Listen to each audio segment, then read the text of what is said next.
কয়েকদিন আগে দেখলাম, এর আগে আমি বলেছি, আজকেও বলছি, আমাদের রাজ্যের মুখ্যমন্ত্রী মাননীয় মমতা ব্যানার্জি মহাশয়ের নামে বাংলাদেশের এক বক্তা কুমন্তব্য করেছে।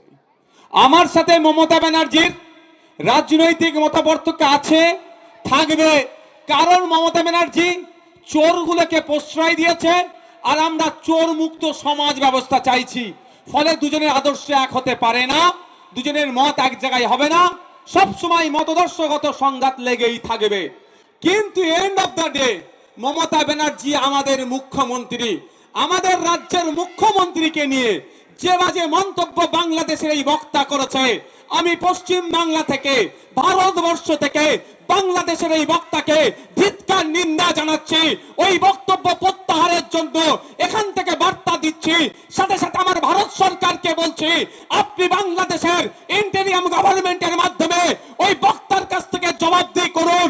এই ইউনূসের সরকারকে আপনি বার্তা দিন, পশ্চিম বাংলার একটা অঙ্গরাজ্যের মুখ্যমন্ত্রীকে যে কুরুচিকর ভাষায় আক্রমণ করেছে তার জবাব বাংলাদেশ সরকারের কাছ থেকে আমার দেশের সরকারকে নিতে হবে।